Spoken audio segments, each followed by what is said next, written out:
Blitz nelle case di cura. La Regione Veneto mette a segno una raffica di controlli, uno screening concordato con i direttori delle ULSS del Veneto, con l'obiettivo di valutare gli standard di assistenza.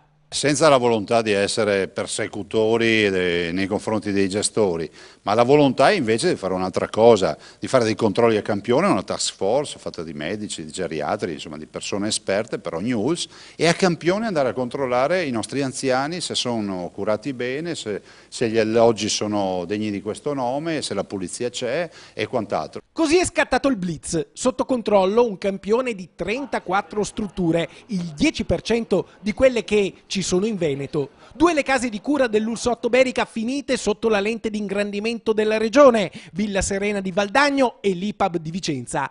Altre 2 dell'ULSS 7, a Malo e a Valdagno.